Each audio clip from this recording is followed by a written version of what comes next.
Good afternoon. It is with great pleasure we are hosting another in our ASA Insight series to provide you with some practical takeaway points on this critically important topic, health and safety. I would like to acknowledge our own council member, Barbara Keatley, for bringing us together with an interesting panel of speakers. My own name is Seamus O'Mahony, ASA President.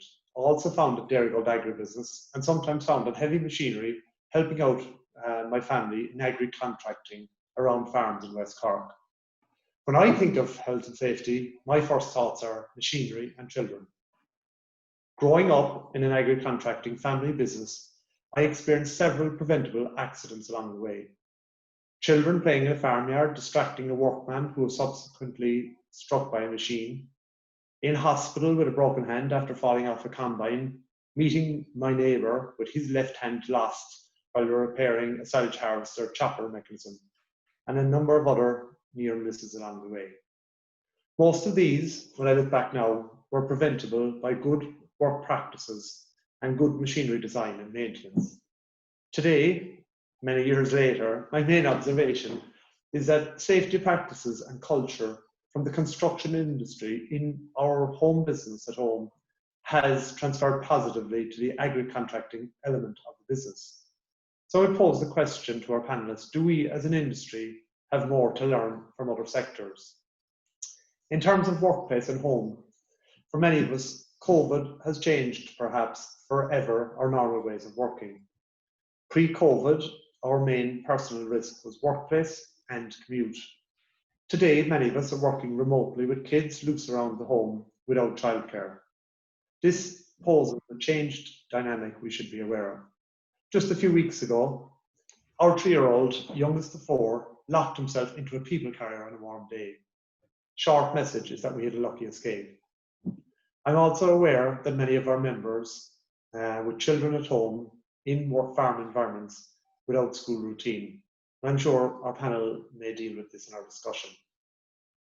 On farm, and looking at it with my professional lens, I'm delighted to be associated with an initiative in Dairygold called Lean Farm, where we are training farmers to assess their own workplace environment and processes, and we are already seeing the benefits in health and safety with reduced risk factors on farm. I also feel it is worth noting that across the supply chain, health and safety is now a critical component, whether in the workplace or when you look at the dairy assurance scheme, the board beef scheme, and more recently in value-add grain contracts. So our customers now recognise safety across the supply chain as a critical requirement. I suppose I would ask the question, if the farm environment is not safe, questions need to be asked, is it really worth somebody's life? And should mandatory safety assessments be the order of the day? Are we copy and paste with health and safety statements, or are we really serious about it? Our panelists today represent the wide breadth of our industry, from insurance and risk to regulatory to critical care, emergency care. Our first speaker and moderator for the day is Kieran Roach, who is risk manager with FBD Insurance, a Bachelor of Agriculture like ourselves, and also has involved in many other initiatives along the way. So he will give you a view from both the insurance industry as well as maybe some statistics around Irish agriculture. Our second speaker is Pat Griffin, who's a senior inspector with the Health and Safety Authority, and who is who's lead in that area on policy with a special interest in children's safety.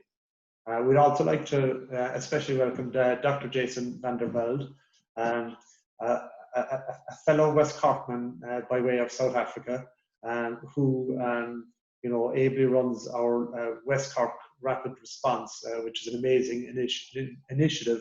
There's also a clinical lead with pre-hospital emergency care in Cork University Hospital. And I suppose for myself, my own mother grew up, she was a nurse, but she served her time as an ambulance nurse. And I still shudder with some of the stuff I heard from her days in that space. So I think today we should have an interesting discussion, and I hope there will be good participation and questions during the meeting. So I'd like to hand you over now to Kieran Roach. Thank you very much.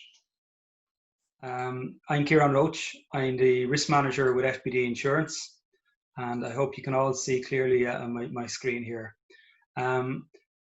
What I'm going to talk to you about today really is about some of the challenges we have within agriculture, and how we can go about meeting some of those challenges. I'm also the vice chairperson of the Farm Safety Partnership, so I have a first-hand view of, the feel on the ground from the farming groups, Teagasc, IFA, MACRA, the agricultural contractors, the Department of Agriculture, and obviously the Health and Safety Authority. And I want to have a quick look at the human cost, number one, of a farm accident. Fatal accidents to date this year, how we're doing, the key challenges that we have as an industry going forward, and a little bit about COVID and how that's affected things. But firstly, I suppose we look at the human costs of a farm accident. And I'd like to speak of Embrace here. Embrace have done a huge amount of work for people who have lost loved ones. And a very strong campaign they had was the What's Left Behind campaign. And in that, there was two really, really poignant stories. One was Padraig Higgins. He was a father of a 60-year-old who drowned in a soak hole, James. And that was in 2001. He was born. It happened in 2008. And you can see a picture of James there. But one of the things that I suppose stayed with me from listening to his story was, at the end, he said, the knock-on effect on his family was absolutely immense. And what they want to get across as a clear message is the farm is not a playground.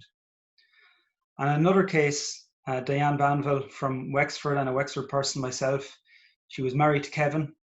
And Kevin sadly was killed in a farm accident in 2014, and they had a young family and they'd been recently married. And she left with a note was, think, if you don't come back through that door, how will your wife and kids survive without you? So it's not just about you, the farmer, or the people who are working in the environment.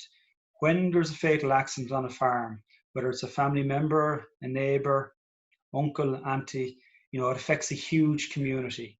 And there's too many people killed in Irish agriculture annually. So a quick picture of what it's like so far this year. We're having a very poor year. We have 12 fatalities so far. And actually the year was quite good up to COVID. And if we continue the way we're going to have 26 fatalities, and probably the worst year we've had since 2014, where we had 30 fatalities. And there's nothing to say that this trend isn't going to continue unless we do something about it. And within those fatalities that we've had so far, the 12 of them, 6 were tractor and machinery related. So 5 were tractor, 1 was machinery, and 4 were livestock. And they're the most common causes of fatalities. And I know Pat Griffin will deal in that in a little bit more detail in a short while.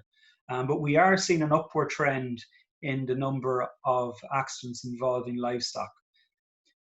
A key thing maybe to take out of those 12 fatalities, and a trend that we generally see within agriculture, is that many of the fatalities are involved in the vulnerable groups. So the vulnerable groups, who are they? They're the farmers over the age of 65 and children.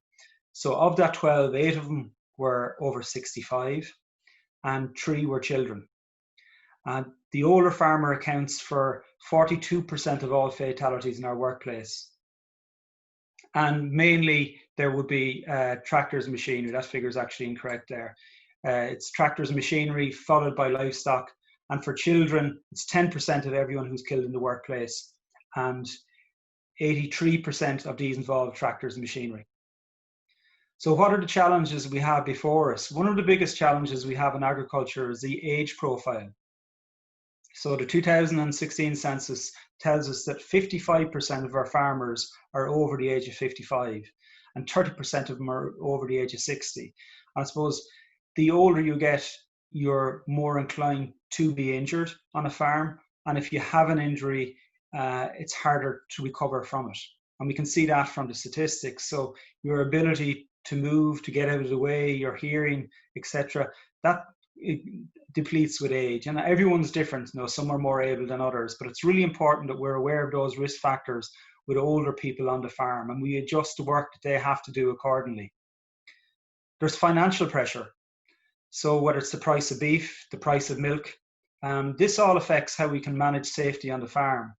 Now, while most farm accidents can be prevented by ensuring good safety behaviour and good practices, There's also a cost. If we want to maintain our buildings, if we want to upgrade our buildings, if we want to invest in safety, in the infrastructure, if we want to change the slats within our shed because they're starting to get too old. So there is plenty of cost involved in managing safety on the farm. It's not the biggest piece, but it's definitely an issue that we need to look at. Even facilities for handling animals are really, really important. So the likes of cows at calving, we have a lot of fatal accidents in that particular area. So simple things like a safety calving gate, can make a huge difference there, and a restraint. Expansion. I suppose the dairy industry is probably the area where we've seen the largest expansion. And with expansion, there's a lot of challenges. There's a lot of construction of buildings. So construction is a high risk area, and especially work at height, and that would follow on for maintenance as well. And we've seen some significant injuries. And from our own perspective, from an insurance perspective, actually it's one of the largest costs of individual claims relate to construction and maintenance work around buildings where people fall from height.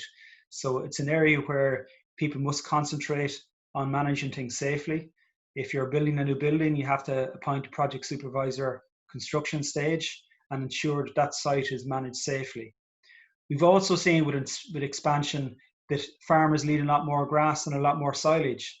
And a lot of the silage pits that they have actually can't cope with the amount of grass that's needed. And over this year and last year, we've had pits that would have been in excess of 30 feet high, which is extreme height. And if a vehicle came off that, the chances of a very serious injury to the operator is significant. There's a shortage of labour, and not just labour, but competent labour. So if you're expanding, you need people to work on your farm, people who understand the risks relating to machinery, how they operate, people who understand cattle, or whatever livestock you happen to be working with. Or if you're a tillage farmer, again, it's the machinery part of it, but we need competent people.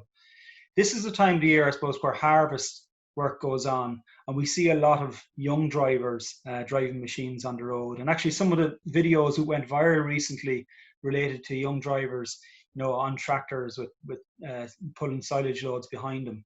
So it is really important that we have or can find that labour to get that work done properly. Now, over the last period of time with COVID, there's been a lot of labour on farm, but the fatalities have actually risen, and maybe I'll touch on that in a little bit when I look at the COVID part.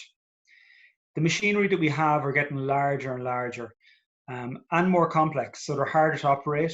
We need people to be trained how to operate the machines properly, and vision becomes very poor on some of the larger machines. So there's large tractors out there where you could fit maybe up to 15 people around the back of the tractor, and the operator in that tractor may not see those individuals depending on where they're standing, how close they are to the tires, etc.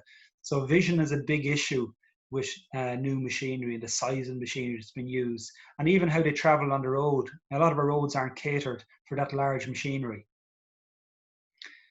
Stress, fatigue and pressure, it's a thing I suppose we all feel at different stages, and I know it is an issue with farmers, whether it's financial stress, whether it's trying to get the work done on time, fatigue. Farming is very seasonal in its nature, whether it's lambing time, calving time, harvest time. There's certain times of the years where the farmers work, and contractors and other persons working on the farm work very, very long hours. So it's important that they manage those hours well. They take breaks as appropriate, and they refuel themselves. Have your cup of tea, have your dinner.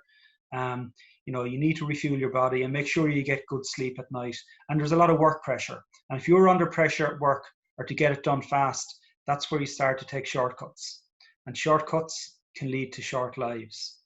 So I'd say to anyone out there, don't take the shortcut. It's going to put yourself at risk. And often when we look at an accident or we look backwards, we'll find out that the individual on that particular day, something unusual happened. And because of that, they were rushing, or they took a shortcut, or they did something that they wouldn't normally do.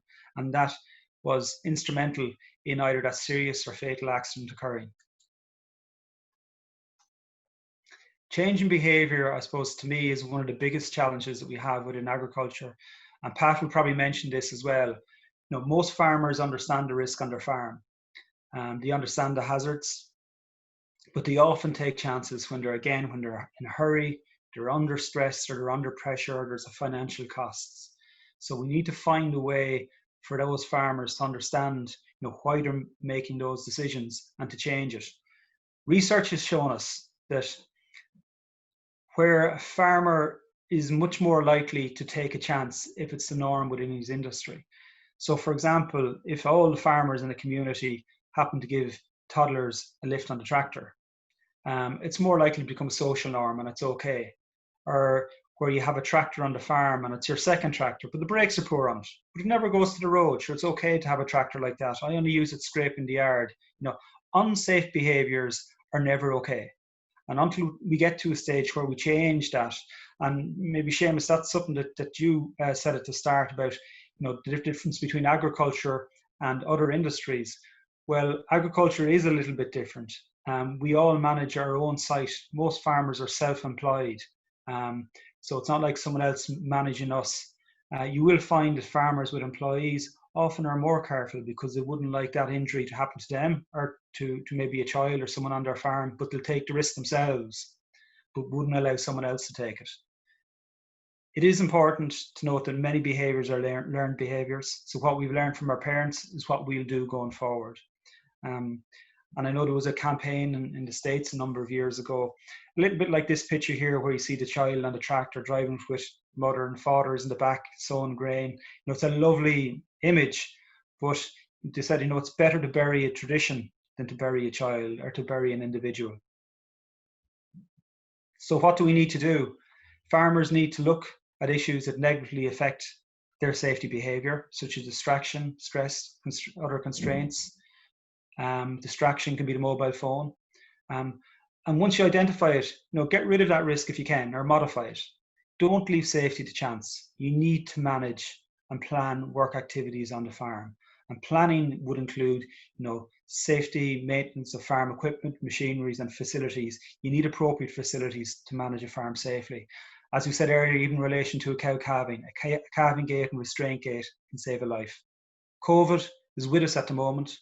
The basics: wash your hand, cover your face, avoid touching objects, clean regularly, stop shaking hands, and apply social distances. So I suppose from that perspective, the cleaning is really, really important. That people do clean, whether it's vehicles, machinery, gates, equipment. The farming community is quite vulnerable because of the age profile. They're a higher risk. Contractors, I know, have put a lot of safety controls in place. They're bringing their own lunches rather than going into the houses. A lot of additional work has been carried out in relation to maintenance of buildings, and that's where we've seen some of the fatalities in relation to agriculture and serious injuries. A lot of risk is around the road area. So, for example, when we look at tractors and machinery on the road, there's a lot more people walking and exercising, and there have been a couple of very significant injuries so far this year with agricultural vehicles hitting other road users. So great care needs to be taken in that area. And I suppose there's also a challenge with children at home during this period. And I think that's something that Jason's going to pick up at a later stage. So to me, what does a safe farm look like? It's maintenance of vehicles. It's at the entrance to the farm. You have a sign there. You communicate, you need to be safe once you cross this line. If you're on a quad, you wear a helmet. Machines are guarded properly. You have safe handling facilities. If you're working at height, you might have to use a cherry picker or an MEPW. Working with slurry, make sure that they're guarded properly and you have the appropriate controls in relation to slurry gases. And specifically, take great care with the elderly farmer, with young people, and if they are on the farm, make sure they're supervised properly. And if they're in a tractor, they have to be over the age of 7 with a safety belt in place. So in summary, I suppose the human cost on farms is immense, and we must take action now. There are many challenges ahead of us, including COVID. They won't fix themselves. We need to find the solutions. We must work together, I suppose, to bring about a culture and behaviour change within agriculture. So now I'm going to hand over to Pat Griffin from the Health and Safety Authority. I've worked with Pat for a long period of time with the Farm Safety Partnership, and Pat is very experienced in this area, not just in Ireland, but also in Europe. So I'll hand over to you there, Pat. Okay, thank you very much, Kieran. I'm just going to run through this farm safety challenges in Ireland. I first of all would say that our world has changed. Farming and food production was seen as an essential service. There's greater respect for food supplies, greater respect for farmers, I hope, and greater respect for elderly and for life. There's a new focus on health and safety. There's also a new focus on risk assessment, and hopefully there's a new focus on personal responsibility. If we look at the figures from the International Labour Organization, they will say that there's 1 billion people working in agriculture. That's over a third of the world's population. 355,000 workplace deaths occur per year. Sadly, almost half, over 170,000, are fatally injured in agriculture each year. So a lot has changed, but has anything changed for farmers and for the challenge of farm safety? Agriculture in the EU, we have 500 million citizens to feed. Over 17 million are employed in agriculture and forestry. And 40% of the budget or thereabouts is given to agriculture. Official figures state that there's 550 fatalities per year in Europe on farms. However, research that I have done indicates that this figure could be over 2,000 fatalities per year. So Europe can tell us how many calves are born every year, but they cannot tell us how many farmers are killed at work. These fatalities are just the tip of the iceberg. Serious injury, disability is not quantified. Ireland's improvement across all sectors has been significant, running from 6 per 100,000 to now below 2 per 100,000. There's many lives have been saved, and this proves that safety, if applied, it actually works. However, agriculture deaths are rising. Since our economic crash, Ireland has relied on agriculture, and farm deaths have risen. A lot of this is due to the expansion in the agriculture sector, increased workloads, fodder crisis, and age profile within agriculture. Agriculture in Ireland, 140,000 units, 169 full-time equivalents directly employed, 92% are self-employed, and 91% is grassland, which is livestock production, which is seen as a more hazardous enterprise than crop production. There is a difference between agriculture and other businesses. The farm is also a home. Children and elderly are on the farm. There's pressure from off-farm employment and part-time farming. We have small holdings reliant on family labour and ageing farmers that generally don't retire, with the average age now of somewhere around 58 years of age. We have approximately 400,000 people at risk on farms. So national fatality rates are now 2 deaths per 100,000 or less. In construction, it's 3 deaths per 100,000. But in agriculture, it's somewhere around 20 deaths per 100,000. Agriculture frequently has 40% of workplace deaths that comes from 5% of our working population. So farmers and people working on farms are 7 times more likely to suffer a fatal injury than in any other sector. We pride ourselves on possibly the best producers of quality, safe and nutritious food in the world. However, under a very thin veneer, we are possibly becoming one of the worst performers in terms of safety, health and well-being. Might this eventually taint our world-class food reputation and our brand Origin Green? Looking at 10 years of fatalities in Ireland, you can see that the vast majority of deaths are associated with tractors, vehicles and other machinery, making up 50% of the issue. That is followed by livestock deaths, falls from height, and falling objects. Shocking figure of 214 deaths in a 10-year period. However, 10% of these involve children, and no child should die in a farm accident. Also, 42% are deaths to farmers over the age of 65, many of them in their 70s.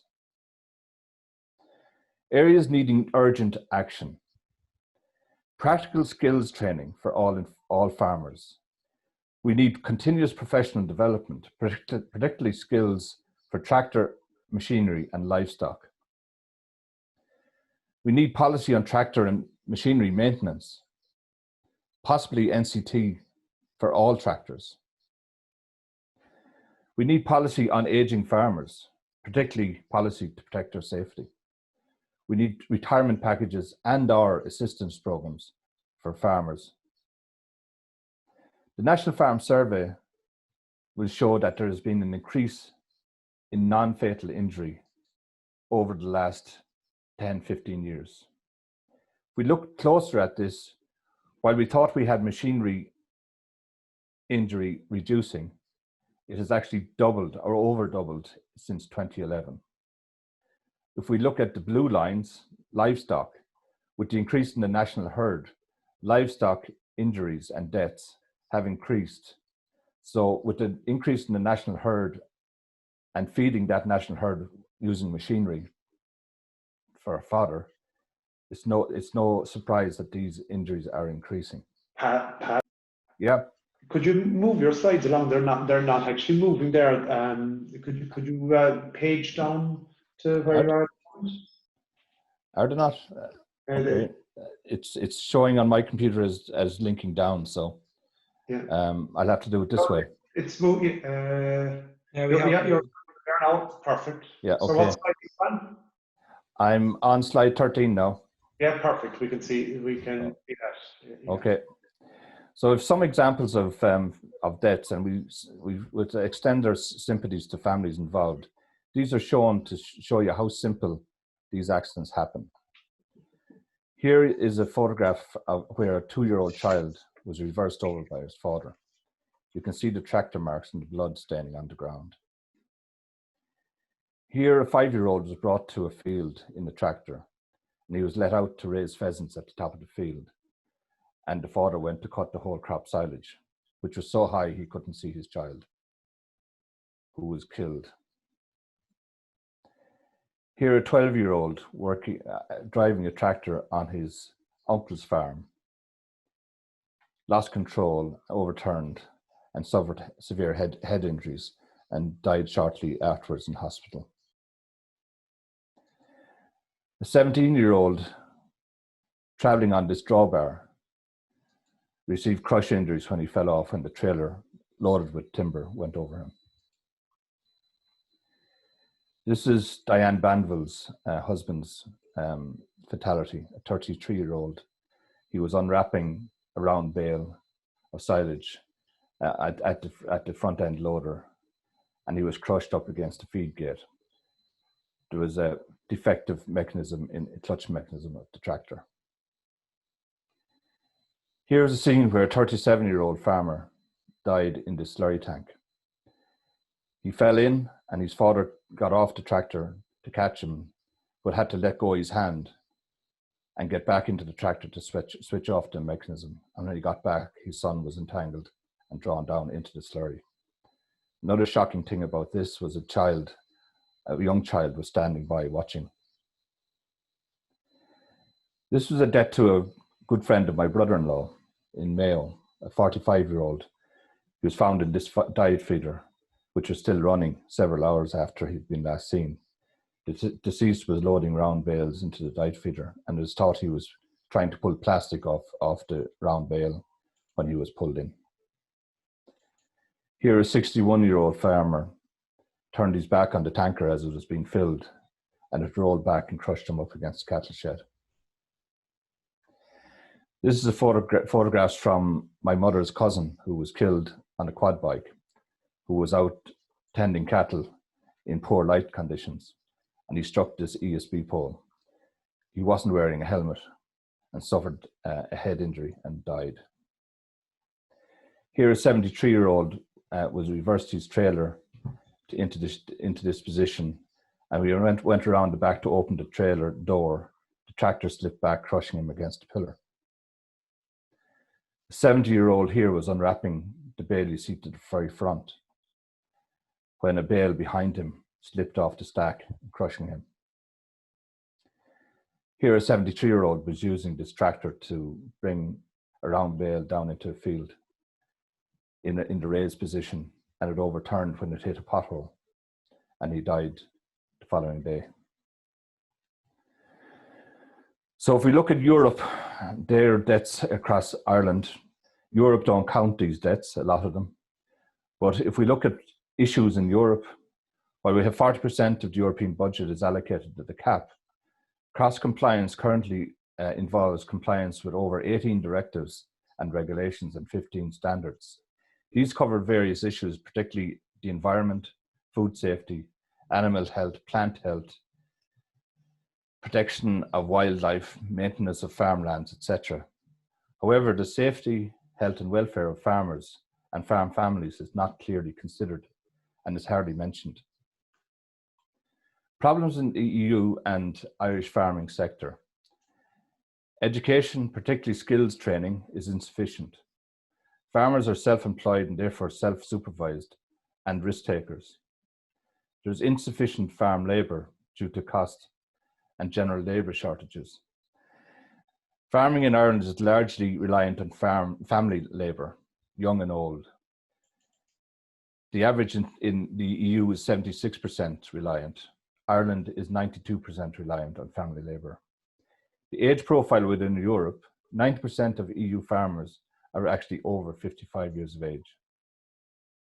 Another issue is high stress levels from isolation, red tape, paperwork, climate change, environmental concerns, uncertainty in relation to income, profitability, and ever increasing workloads. Examples of training available. Well, in third level, we have Green Cert, we have various certificates, degrees, and masters. Teagasc have short courses available for adult learning and industry, pesticides, half-day training for the code of practice. We're on time there, Pat. Say again? We're just on time there. Okay, just 2 minutes. Farm services have practical skills training, but outside third level training, there is little or no take-up of skills training other than mandatory training for pesticides and TAMS 2 training. There's a large range of high-risk activities, all of which I would think needs training. Other areas such as smart technology, time management, first aid, emergencies, etc., all need training. I'd say that the future of farming, the pain and suffering experienced by so many farm families following fatal and serious injuries is unimaginable. Sustainability in food production must include a clear focus on safety, health and well-being of human capital, our farmers and farm families. If farming continues to be the most dangerous occupation in Ireland and possibly the most unhealthy place to work, accompanied by long hours, huge stress and often uncertain rewards, we cannot attract the human labour required for FoodWise 2020 targets. I'm involved with a cost action, Securima, which is an action looking at safety culture and risk management in agriculture. And I invite you to visit that website and view and support our recommendations. Finally, I would say that policy at the highest level needs to push safety, health and well-being in farming. We need to stop the grief. And I would ask everyone attending this virtual session to ask themselves, what is your role? Thanks very much. Thanks very much, Pat. And we'll have plenty of questions for you in the next session. A very, very interesting presentation there. So now I'm going to ask Jason van der Velde, the clinical lead in Medico in Cork and also founder of the West Cork Rapid Response Unit, to give his speech and talk. Thanks, Jason. Thanks very much for the invitation. And certainly in my presentation, I'm going to be really acknowledging a lot of the previous two speakers' comments and thoughts, particularly in relation to the research that's been carried out. And one of the things I'm going to kind of head on is what I call the 6 E's. And I certainly don't mean these 6 ecstasy pills, but we can certainly discuss ecstasy you know, in a later part of the forum discussion. But I'm going to talk about the 6 E's really of change management and behavioral change management, because ultimately that's what we've been talking about today. We've been given a lot of the enumeration, which is really the evaluation of the research that's out there and the figures that are out there. And we've also heard from previous speaker that, you know, we really don't know about what's going on in Europe, largely because we underreport, or we have different reporting structures across different member states. One of the interesting things that about reporting, and certainly our own statistics, and Seamus did touch on this, we actually don't know or can't say how many people are actually injured on farms. And I'll tell you why we can't say that. Because we don't have the data that comes back from hospital appointments, or the data that comes back from an injury that happens. You go to the hospital, you get sorted out or not sorted out for that matter, and you then go back home. That is not translated unless somebody is actually actively reporting those injuries or those illnesses to the HSA. So it's very important to appreciate that we don't have injury data. And really, when we talk about the injuries today, it's really the tip of the iceberg about what's going on. I'm going to talk a little bit about enforcement and how enforcement, or the stick, is not necessarily the carrot. And the carrot, of course, is obviously going to be empowerment. And how do we empower people to actually make meaningful or take meaningful steps in terms of behavioral change to actually make a difference in what we're doing in terms of safety? We've heard a lot about engineering solutions, and engineering solutions in themselves aren't necessarily the answer, or neither are education, sort of, in terms of, you could take that horse to water, but you can't necessarily make that horse drink unless that horse is thirsty. So we have a lot of work to do in terms of behavioral change. And the last thing that we really want to talk about is emergency response. At the end of the day, you don't want me to be your doctor, and I don't take any offense by that acknowledgement, but you really don't want the likes of myself or my team turning up, and you don't want to end up in our emergency department. Machinery accidents, they account for 19%. That's the main source of injury on Irish farms. Particularly the months of June, July, and August, you know, accounting for the highest rate of agricultural attendees to the emergency department. Oh my goodness, have we seen a shoot up in this in recent months? And again, I keep saying this, you know, these are what we know from the figures we have. And if you look at different figures, they're reported in different places. We know what the problem is. We know that 13% of non-fatal farm-related injuries are due to livestock. And when you get injured by a cow, I can tell you that these injuries account for the highest injury severity scores. In other words, the multi-system trauma. You know, where machine accidents are more likely to kill you or leave you with an isolated or devastated limb injury, cow accidents are more likely to leave you with permanent or significant disability. And we often don't talk about those onward disabilities and those problems relating to the long-term effects of injuries or illnesses. It's very simple to say, you know, this person's after dying, and therefore this is the effect on the family. But the effects on loved ones and carers who have to care for somebody long-term are often far more challenging. And then talking about deaths, fatality rates associated with injury in the agricultural farming sector remain up to 8 times higher than any other Irish industries. That's simply not acceptable. It's 55% of all Irish work-related deaths. You know, at some point we've got to turn around and say, you know, enough is enough, and what meaningful change are we going to do? Because we know that enforcement is not the answer. It's one avenue, but we know from other industries such as fisheries that if you take too much stick, it actually becomes counterproductive. We know that engineering solutions might not be the full answer, but they certainly are another answer. For example, trenches. But if such solutions are too costly, they are unlikely to be adopted. And we see this time and time again when responding to such accidents. I'm a firm believer in education and empowerment through education. So you educate somebody, you empower them to make those sort of meaningful changes. And teaching people to work smarter within existing resources certainly has far more potential to affect meaningful change in this misery that we're talking about today. You know, you could talk all about these engineering solutions, is the empowerment, you could talk about the education, but if it costs too much, it is not going to change. And we see, oh, this person should have had or should have had. How many times do you hear about, you know, those farmers? We talk about the average age of farming at the moment is 58. And you go, well, if somebody's been doing the same thing for 30, 40 years and the generations before them, you are not going to prevent these PTO type accidents such as this one, you know, if you don't have a meaningful alternative that is both affordable but realistic.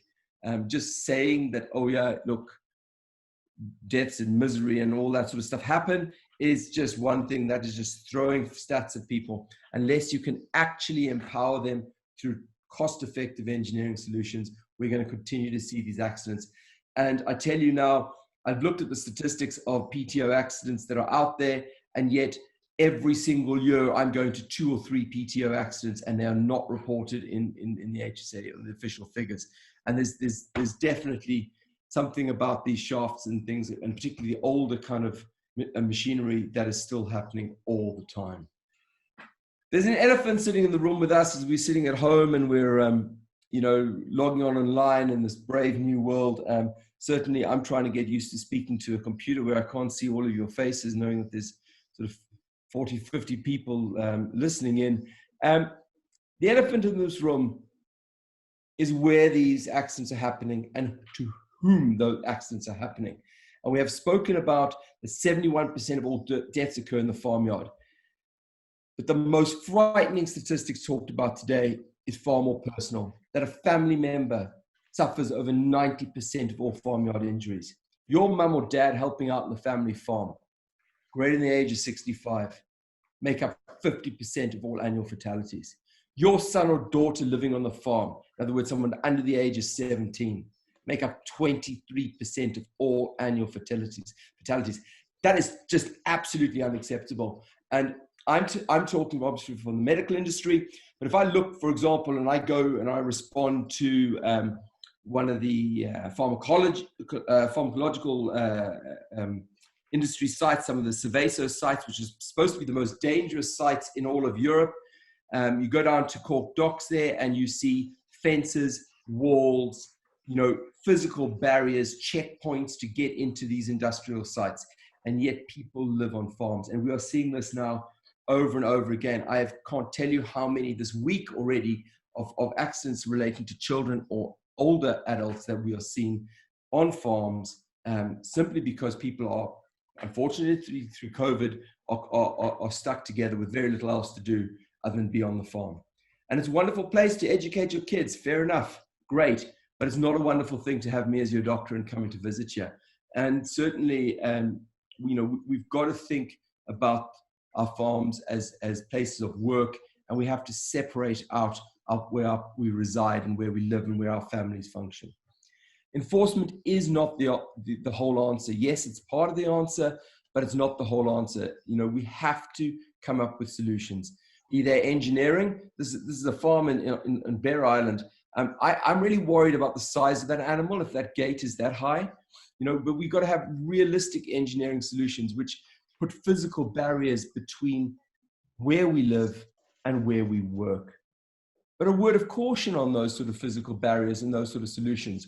Because if that solution is too difficult on a day-to-day basis, in other words, if it's too much bloody hassle to get out and stop the tractor, get out the tractor, walk around, close the gate, get back on the tractor, carry on with your day, you are going to leave that gate open. So if it's too much hassle, it won't work at all. So these solutions need to be clever, they need to be cost effective, and they need to be mindful of human factors and how humans respond. And certainly emergency response. You do not want me to be your doctor. You do not want these things to happen. But, you know, guess what? shit does happen and people do get injured. And it is going to happen. And through empowerment, through education, we've had a lot of very, very good initiatives with a number of farming agencies over the years, empowering farmers and educating them on how to manage, for example, wounds and things that can happen on the farm. These are, greatly speaking, are life-saving. And in terms of how we've worked in West Cork now, these are, for example, simple engineering solutions where we've empowered our off-duty paramedics and advanced paramedics to respond to rural locations. And, you know, we live in a beautiful part of the country. We enjoy the rurality of it, but we have to accept that, you know, things are not going to always go the right way. And we have to be able to respond as well. And such clever solutions as empowering off-duty paramedics, advanced paramedics. We've also got a program on at the moment with Garda Síochána, empowering the guards to respond. But we also now need to think about the next sort of step and empowering farmers to respond to their neighbors as well. And that's certainly something that's worth discussing at another time. So look, thanks very much. And I really look forward to further debate on what's on this today. Yeah, thank you, Jason. A very powerful piece there from your own behalf. And I think some of the messages we've got so far, Seamus talked about, you know, his own family scenario, what he's seen, what's happened there. We've talked about the human element from Jason, from myself and Pat, obviously, you know, pointing out those fatal accidents and what has actually happened. Pat also looked at the EU situation and the problems we're having there and how people are seen in the EU. We know how many cattle we are, but we can't even tell how many people have been killed in farming accidents. So I have a few questions for our participants here, and I might maybe start with Seamus here. Question for you: as agricultural graduates, are we actually doing enough to influence change within agriculture and with farmers on the ground?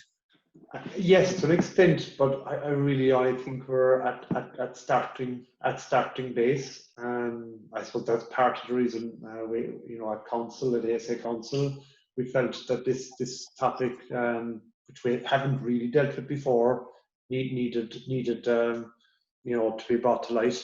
I suppose it is, like, in terms of, say, agribusiness and supply chain.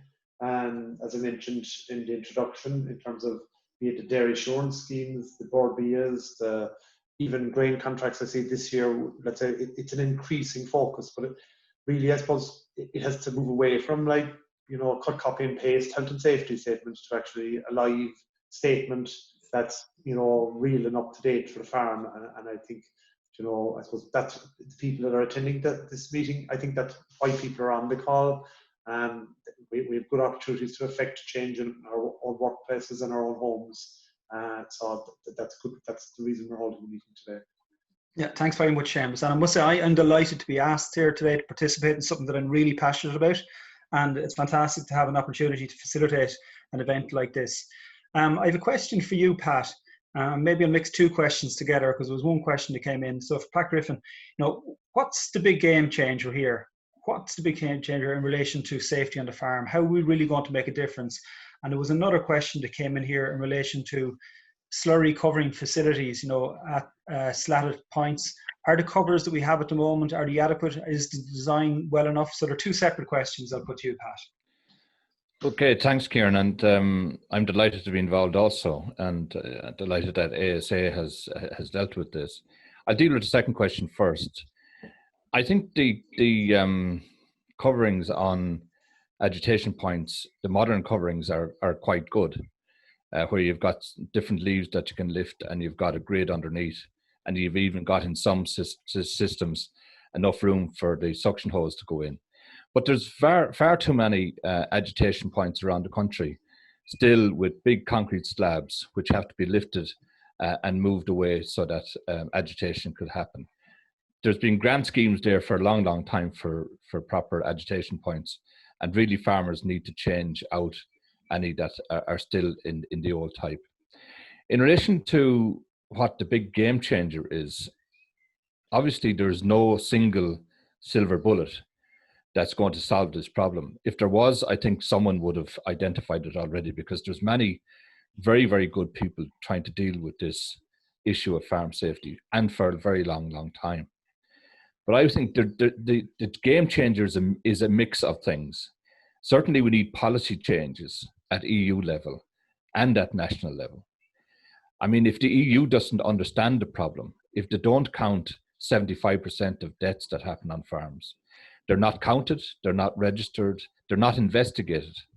So they don't really know what's happening out there. So that's not going to develop in relation to policy. So policy is critical at EU and national level, particularly on safety for farmers. The second thing is to focus on culture and building a culture of safety. And that's where you actually establish acceptable norms within the sector. And it should not be acceptable in this sector that children are out in farmyards when activities are going on. It should not be acceptable that children are carried on tractors and other machinery. So there's cultural issues in agriculture that continue to happen, and people will turn a blind eye. Isn't it great that the kids are out enjoying themselves? And the third thing I would say in the big game changer is training. Skills training is lacking in this sector. There's far too many people operating complex tractors, complex machines that don't know even how to link the braking systems with their tractors, or don't know how to change out a PTO guard, that don't know how to use the machinery that they have. It has to change. So there are some of the big areas that need to change. Okay, thanks very much, Pat. And I suppose they make sense what you're talking about in relation to training and general policy. Jason, in relation to yourself, 2 questions I'll put together for yourself. One is the importance of an air code in relation to when you're called out to an emergency.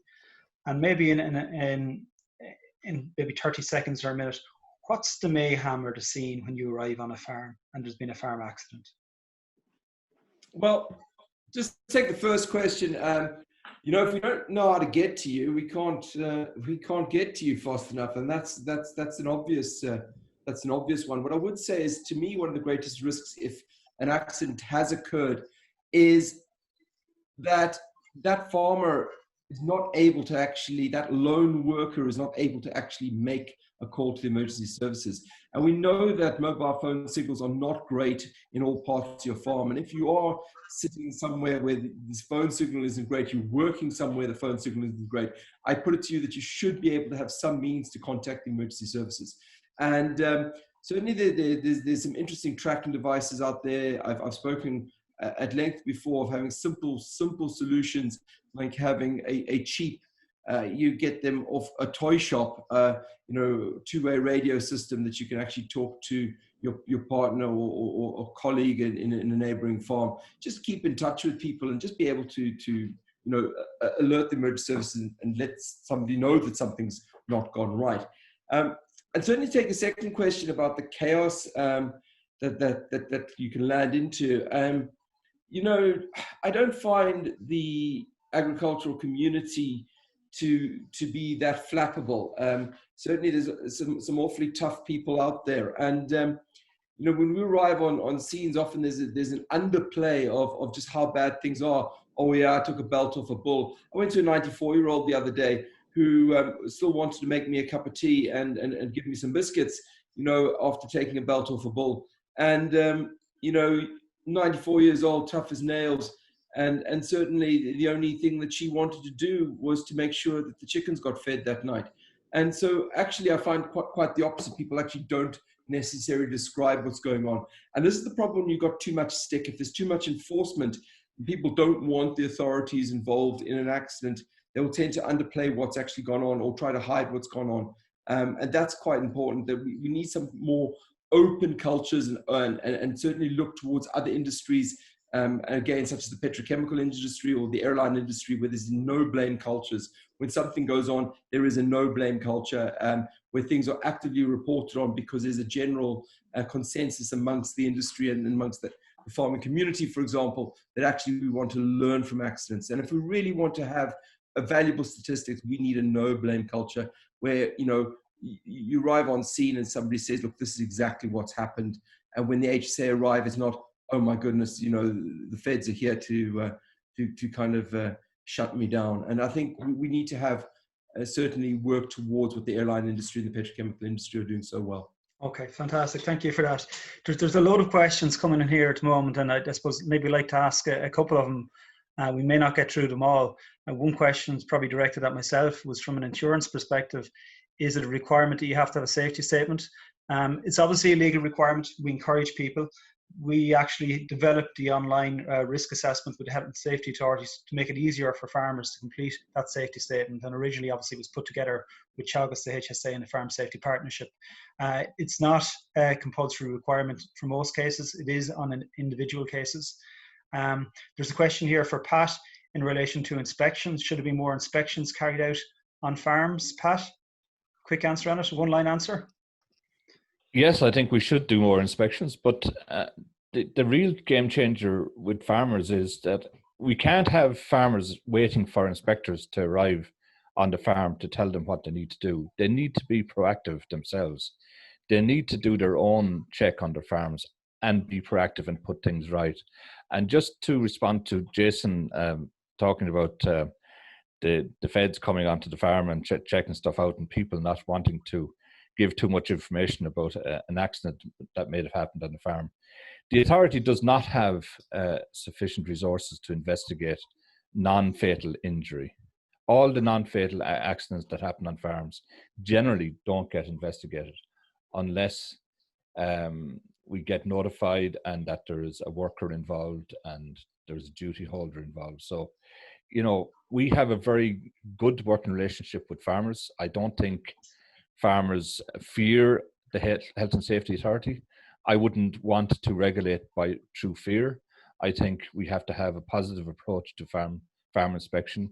And yes, of course, there could be more done, but really farmers have to inspect their own farms and put things right and not wait for an inspector to come in the gate to tell them what to do. Okay. Seamus, I have a question here I'm going to throw at you. You may not be a specialist in this area, but your opinion. Should there be a form of test for people operating heavy machinery? And I assume they're talking about big farm machinery here. You know, how is it possible that a 16-year-old can operate a tractor and pull a silage trailer or slurry and they can't drive a car? What's your opinion there?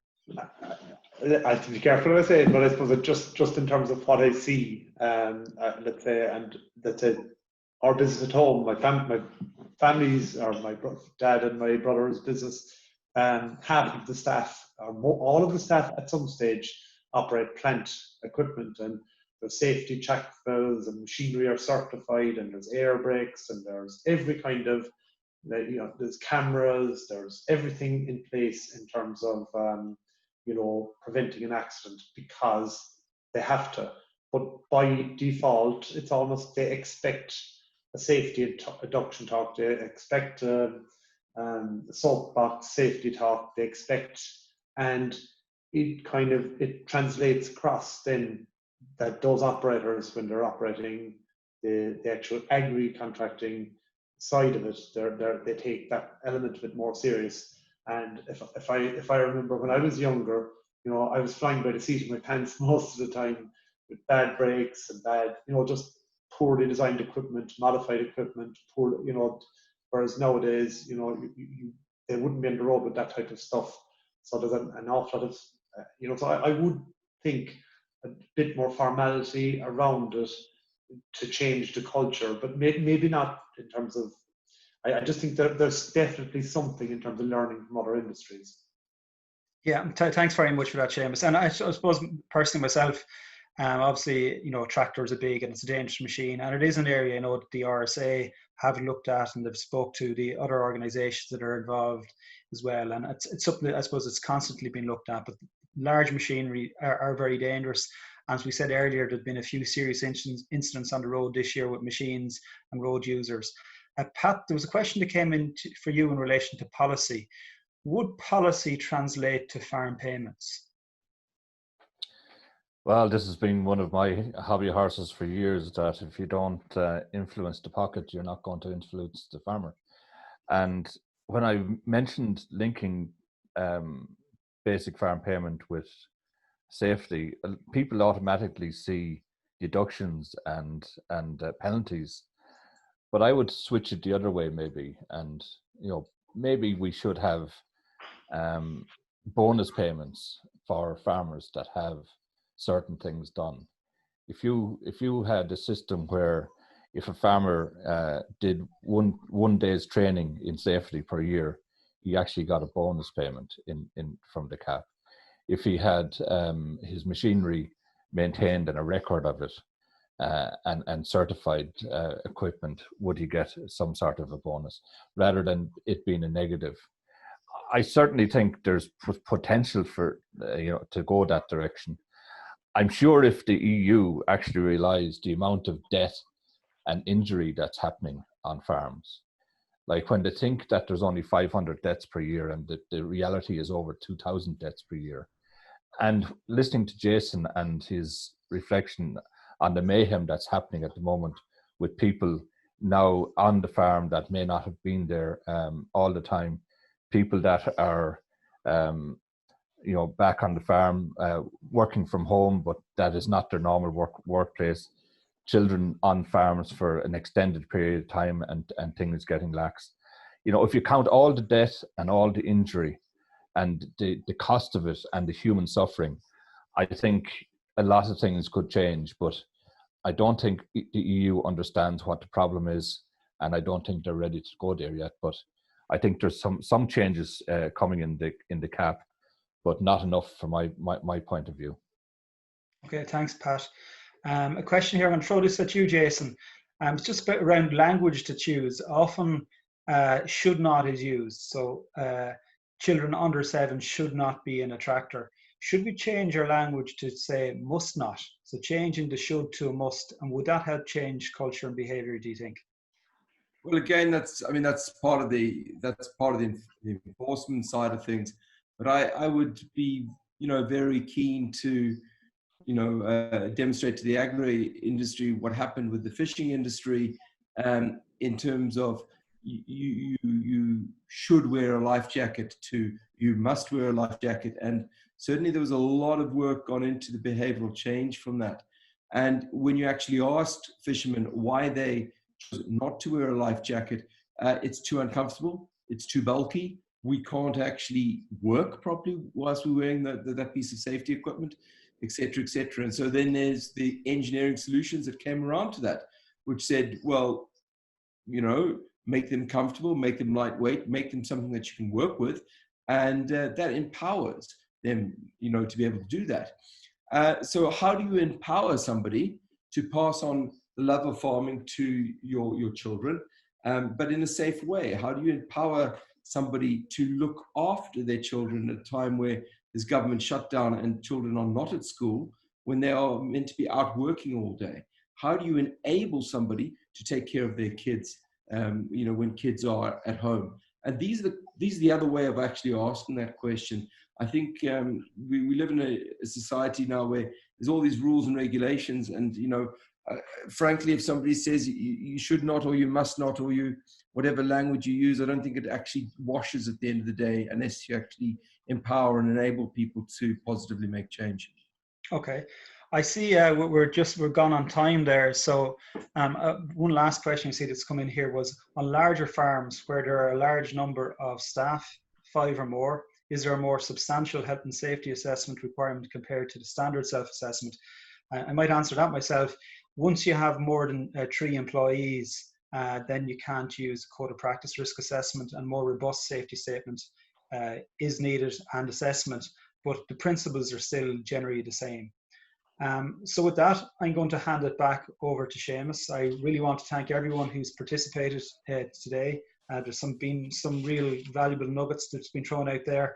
The bit that's really stood out to me really is the family piece, and the people who are being killed and injured are all family members, and the immense loss, grievance that is suffered by not just the family and the community is very, very significant. And I suppose my last note is a sympathy to those individual families who've been affected, and again to thank everyone and to ASA. So I'll hand back to you, Seamus, there. So thanks very much. Thanks very much to everyone who's participated. I think powerful, really powerful stuff. I wish there was more actually tuning in to see the messages. I'd like to hand over to actually Barbara, who brainchild this meeting was. So we might hand over to Barbara just to say a final thank you. Thanks, Seamus. Just really wanted to thank everybody for giving up their time. I know we had a chat last week and it was quite sobering that Jason got a call during that chat and had to go out to a farm. If something could happen. It's really the message I think out of today was, you know, it's behavioural change, and, you know, health and safety on the farm or everywhere in your everyday life not becoming a box ticking exercise. It's more of an everyday action, and hoping people take that on board today. So thanks again, guys, for joining us, and hopefully we'll have something again, maybe on health and safety again as part of the ASA. So thank you very much.